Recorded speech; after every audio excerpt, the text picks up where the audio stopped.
bem-vindos ao Relações Internacionais em Minutos. Olha, o palco onde as nações se encontram e, às vezes, se confrontam, esteve especialmente agitado essa semana. A Assembleia Geral da ONU. Pois é, aquele momento do ano, né? Líderes mundiais discursando. Exato. E esses discursos eles podem ecoar por meses, até anos, né? Moldam percepções, políticas. Com certeza. E desta vez tivemos dois protagonistas que, assim, chamaram muito a atenção. Donald Trump, pelos Estados Unidos, e Luiz Inácio Lula da Silva, pelo Brasil. Sim, os discursos deles, visões de mundo e abordagens totalmente distintas. Não poderiam ser mais diferentes, né? Exatamente, foi um contraste, assim, quase didático. De um lado, Trump, né, usando o palco da ONU para repetir críticas bem duras, e não só aos adversários, digamos, tradicionais do Zeu. Ele mirou no Brasil também, né? Mirou especificamente no Brasil, falou em manter sanções contra autoridades brasileiras, expressou preocupações com a democracia no país, uma postura bem de confronto mesmo. Bem explícita. Muito explícita. Só que aí, quase ao mesmo tempo, surge um relato curioso, para dizer o mínimo, um encontro rápido, de segundos nos corredores. Aquele encontro com o Lula. Isso. E o próprio Trump teria dito que rolou uma química ali com o Lula. Essa contradição aparente, né? A retórica pública agressiva e esse gesto, mínimo que seja, de cordialidade. Nos bastidores, é o enigma que a gente vai tentar decifrar hoje. É fascinante, né? Um discurso que soa quase como, sei lá, uma declaração de hostilidade e logo depois um comentário sobre química. Pois é. Isso leva a gente direto para a questão central. O que essa dissonância toda sinaliza, afinal? É o começo de uma escalada de tensão?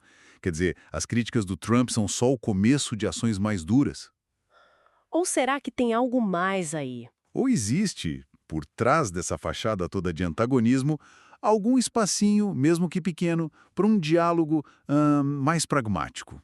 Uma negociação de interesses entre Brasil e UAE com essas lideranças tão particulares. Ok, vamos tentar desempacotar isso. É complexo. Muito complexo. As nuances importam demais aqui. Sem dúvida. A nossa análise hoje vai tentar ir além das manchetes, sabe? Vamos mergulhar nos detalhes dos discursos, tentar ler as entrelinhas, né? Das declarações, das ações. Tanto as públicas quanto as de bastidores. Exato. Tanto as públicas quanto as que ocorreram longe dos microfones. O objetivo é conectar esses pontos com o cenário geopolítico mais amplo, usando um pouco das ferramentas de análise de RI para entender essa dinâmica atual entre Brasília e Washington. Entendi. A gente quer oferecer uma perspectiva mais aprofundada sobre o que essa relação, que sempre foi crucial para os dois países e para a região, pode reservar para a gente nos próximos tempos, principalmente considerando esses estilos tão diferentes do Trump e do Lula. Perfeito. Então vamos começar secando o discurso do Trump na Assembleia Geral. Ele não foi nada sutil, né? Nem um pouco. A reafirmação das sanções contra autoridades brasileiras foi um ponto, assim, bem destacado. E ele foi além. Disse que, na avaliação dele, o país não vai bem. Chegou a sugerir que o Brasil precisaria rever sua conduta democrática. Pisado. Isso vindo do líder da maior potência mundial no fórum multilateral mais importante. Tem um peso enorme, né? Não é só crítica, é um sinal público de desaprovação profunda. Exato. E essa mensagem, ela não pode ser vista isoladamente. Para entender a profundidade, a intenção por trás das críticas ao Brasil, é fundamental olhar o contexto maior do discurso do Trump. Ele criticou outros países também, né? Ah, sim, não poupou outros. Alvos recorrentes dele, tipo Venezuela, Cuba, Irã, foram mencionados de novo e de forma bem negativa. A China também levou críticas. Certo. O que é fascinante aqui é notar como esses países formam um grupo que, na visão do governo Trump, representa um eixo de resistência ou antagonismo aos interesses americanos. E aí que entra o Brasil. E aí é que entra o ponto crucial. São nações com as quais o governo Lula tem buscado manter ou até aprofundar relações. Então, peraí.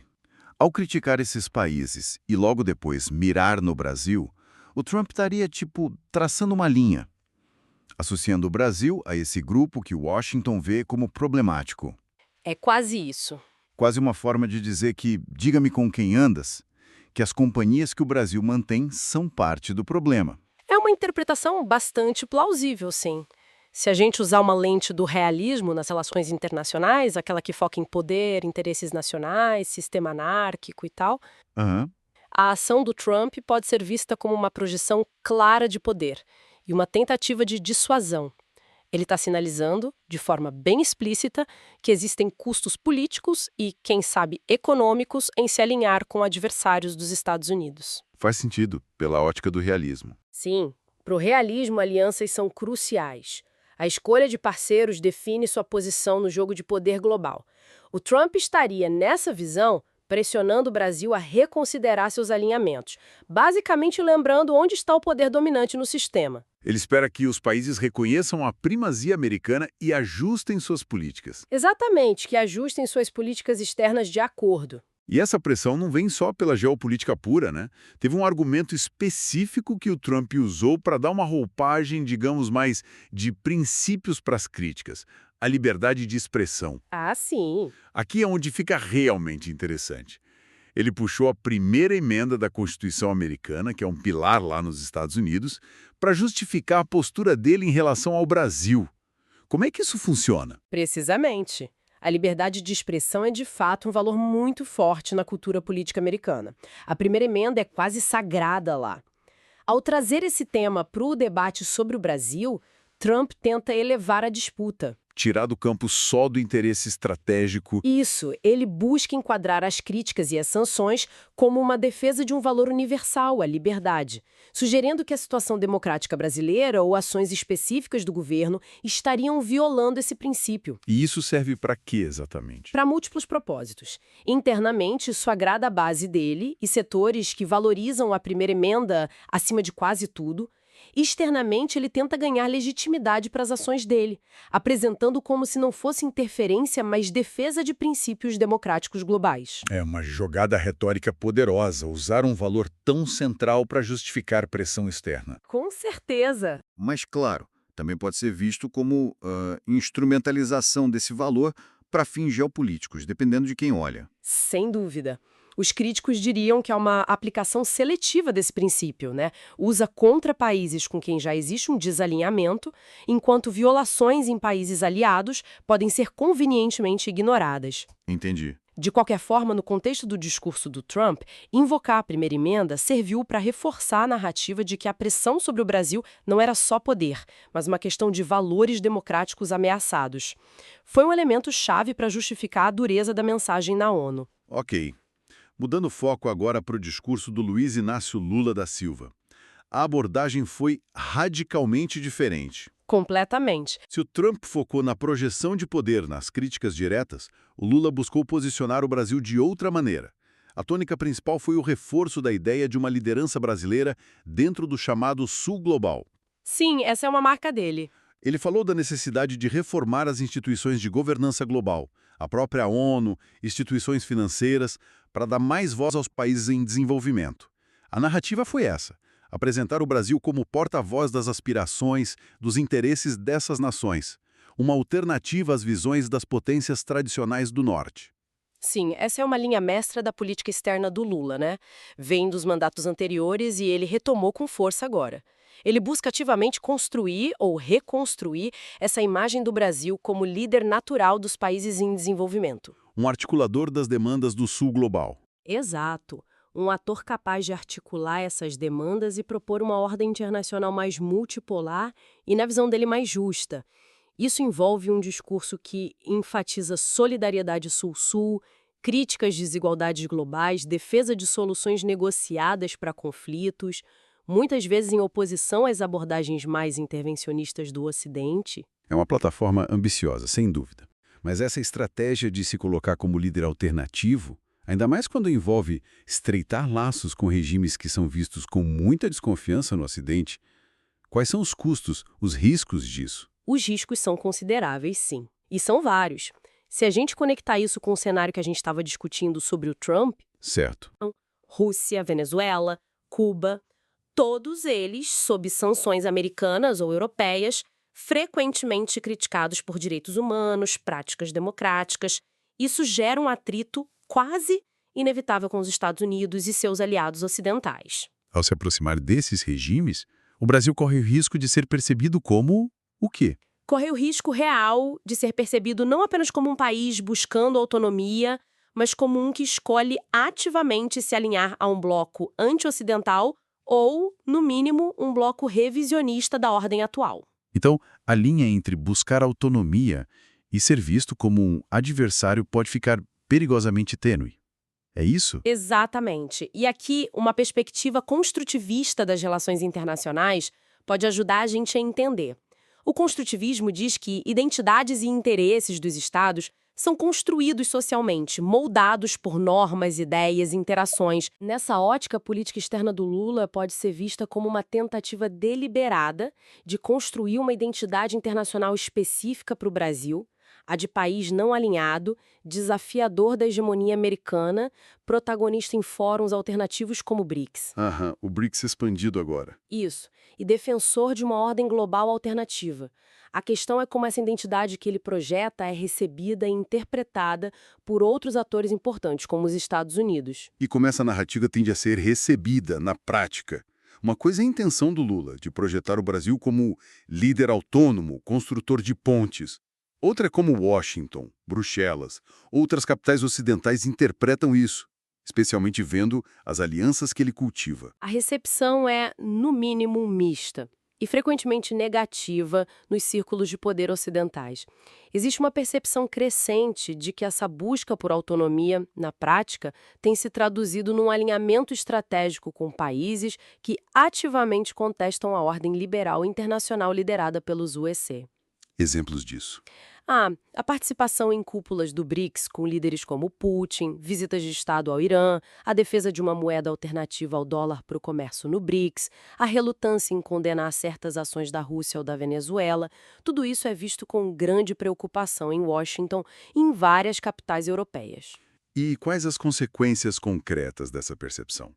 Vai além da retórica, das notas diplomáticas. Então, o que tudo isso significa, em termos práticos, para o Brasil? Significa um risco palpável de isolamento diplomático e econômico em relação ao Ocidente.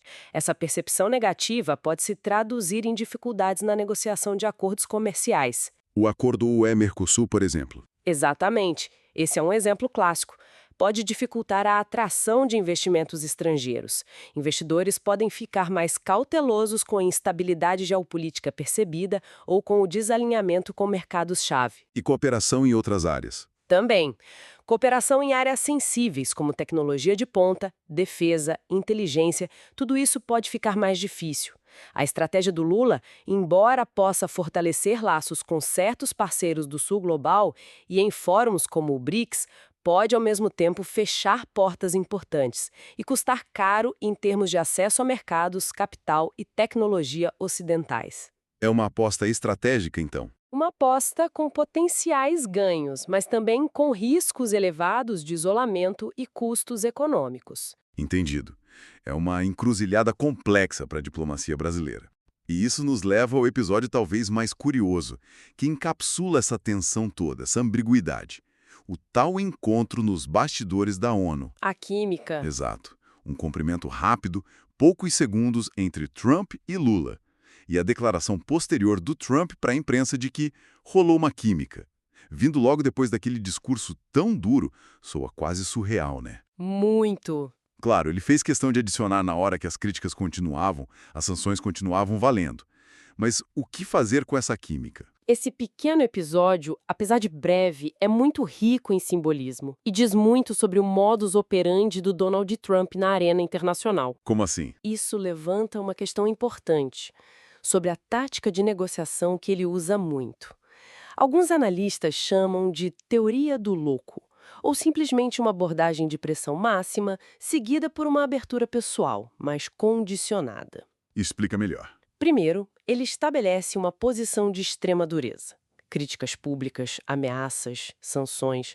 Ele cria um cenário de confronto de alta pressão. Ok, ele define o tom de forma agressiva e depois? Depois, no momento mais reservado ou com um gesto pessoal, ele acena com a possibilidade de um entendimento, de um diálogo quase íntimo a tal química, mas sem recuar nada nas exigências ou na pressão que ele já colocou. Interessante. É como se ele dissesse: olha, Eu sou implacável, minhas demandas são claras e não abro mão. Mas, pessoalmente, talvez eu até goste de você. Se você vier para o meu lado, aceitar meus termos, talvez a gente possa ter uma boa relação. É uma mistura de intimidação com um convite condicional à cooperação. Faz sentido. Quase um jogo psicológico. Tipo, policial bom, policial mau. Só que é a mesma pessoa fazendo os dois papéis alternando rápido. Exatamente. E se a gente analisar pela teoria dos jogos, que estuda a tomada de decisão estratégica, o Trump está basicamente apresentando para o Lula e para outros líderes em situações parecidas uma escolha binária bem clara. Quase um ultimato disfarçado. Qual a escolha? Cooperar, que nas entrelinhas significa aceitar as condições de Washington, rever alinhamentos, políticas que desagradam os EUA ou enfrentar o confronto, com a perspectiva de manter ou até aumentar as sanções, a pressão diplomática, econômica. E a química é a isca. A química é a isca, o aceno para a porta da cooperação. Mas a porta só abre se o outro lado aceitar as condições do Trump. Ele controla a chave. Entendi a tática. Agora, para que essa química pudesse, hipoteticamente, evoluir para algo mais substancial, para uma negociação real, produtiva, entre Brasil e EU sobre essas lideranças, quais seriam os pré-requisitos? O que o Brasil precisaria sinalizar ou fazer para que o Trump considerasse aliviar a pressão, baseado nesse estilo dele? O pré-requisito fundamental, na lógica trumpiana, seria uma demonstração clara de pragmatismo por parte do Brasil. E isso se traduziria em concessões concretas em áreas sensíveis para os Estados Unidos. Tipo o quê, por exemplo? Provavelmente envolveria, no mínimo, um distanciamento público e verificável de regimes que Washington considera hostis, como o Irã e Venezuela. Poderia incluir também mudanças em posições do Brasil em fóruns internacionais sobre temas como a guerra na Ucrânia. Até políticas internas. Talvez. Até ajustes em políticas internas que foram alvo das críticas do Trump, ligadas à conduta democrática ou liberdade de expressão. Sempre na interpretação americana, claro. Seria uma mudança de rumo bem significativa em relação à política externa atual do Lula. Exatamente. Seria preciso um realinhamento estratégico visível. Só que, se a gente observar o discurso do Lula na própria ONU, as ações dele depois, não tem nenhuma indicação de que ele esteja disposto a fazer esse tipo de movimento. A aposta na autonomia parece ser firme. Parece ser a diretriz central e inegociável da política externa dele no momento. A aposta na autonomia, na liderança do Sul Global, na manutenção de laços com um espectro amplo de países, incluindo os que desafiam os EUA. Enquanto essa postura se mantiver, a tal química do Trump tende a ficar no terreno do anedótico, uma curiosidade diplomática sem consequência prática. A distância entre as posições parece grande demais. Parece grande demais para ser superada só por um breve momento de aparente cordialidade pessoal. Projetando um pouco para o futuro, então. Se apesar dessa distância toda, ocorresse uma reunião bilateral formal entre Trump e Lula, o que a gente poderia realisticamente esperar dessa conversa? O clima seria, eu imagino, bem carregado. Muito provavelmente. Seria um encontro de altíssima tensão.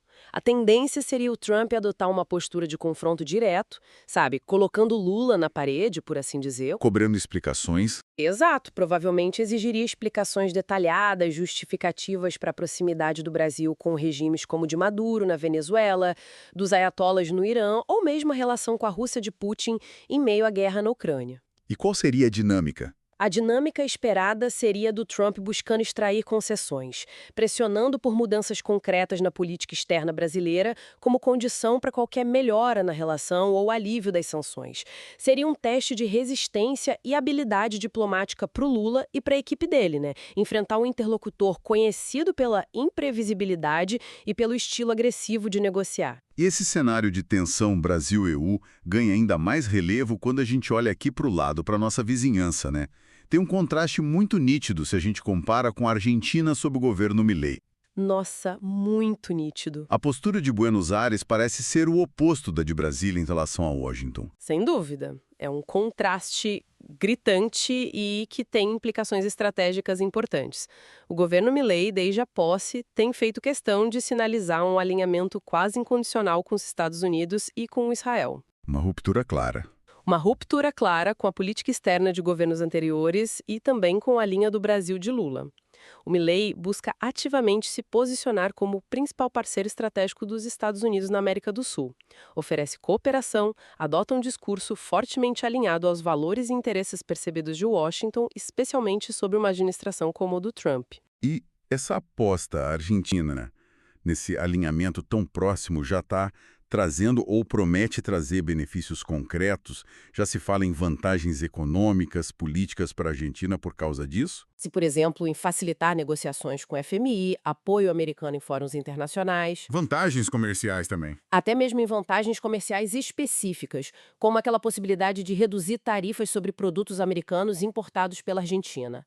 Agora, se essas promessas vão se materializar e a que custo, ainda é uma incógnita. Mas a sinalização política é clara. A Argentina aposta que o alinhamento com os Estados Unidos vai trazer dividendos. Enquanto o Brasil? Enquanto o Brasil parece seguir um caminho que prioriza outros parceiros e uma maior autonomia, mesmo que sugere atritos com Washington, E qual o impacto desse contraste aqui para o Brasil?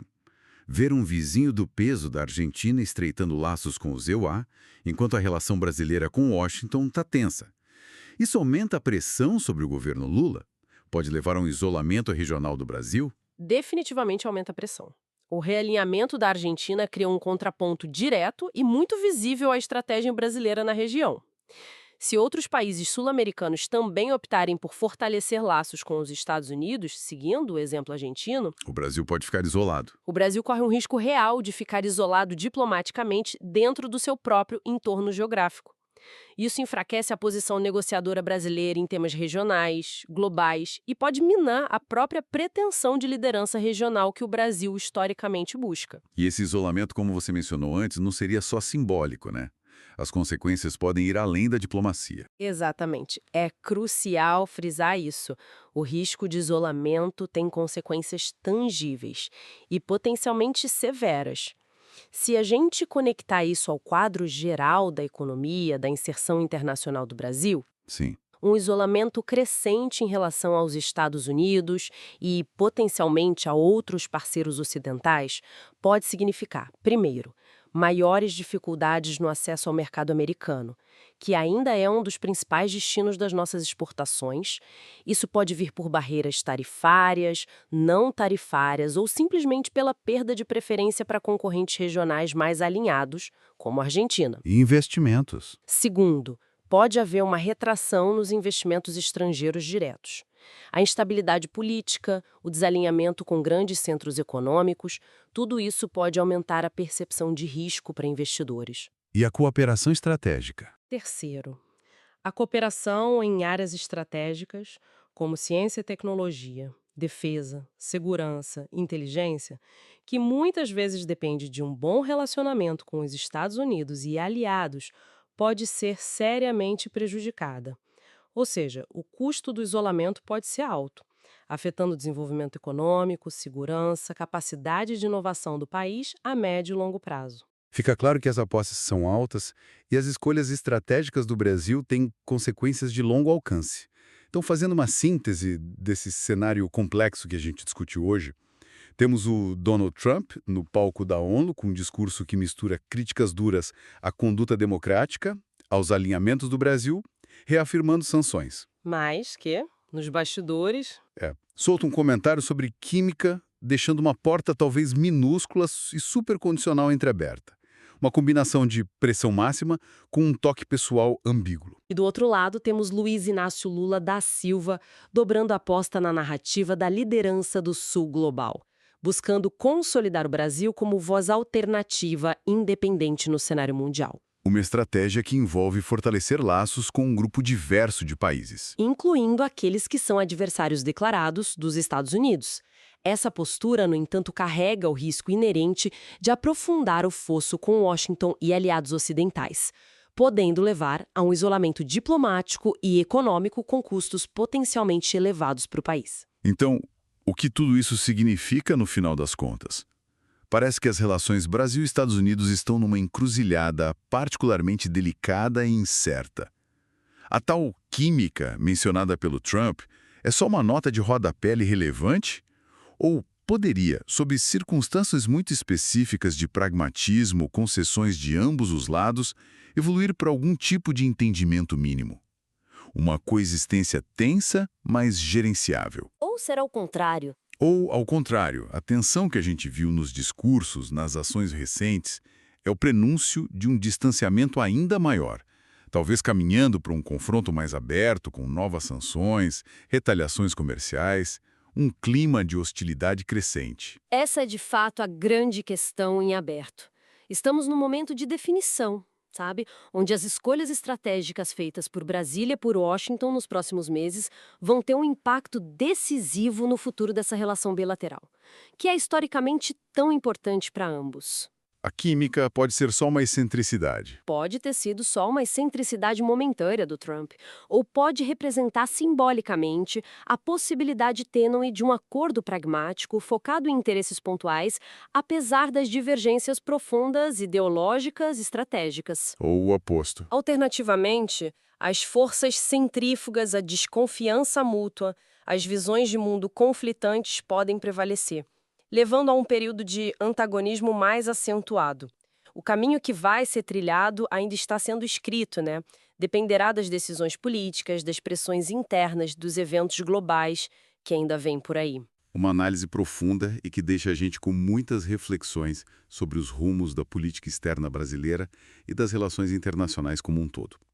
Se quem nos acompanha gostou desta análise detalhada aqui no Relações Internacionais em Minutos, não se esqueça de deixar o seu like neste vídeo. Isso ajuda muito a gente. E claro, compartilhe com amigos, colegas, familiares que também se interessam por entender melhor o cenário global. A sua interação, o seu like, o seu compartilhamento são fundamentais para que o nosso canal continue crescendo e trazendo essas discussões aprofundadas para mais gente. E como sempre, a gente quer ouvir a opinião de quem nos acompanha.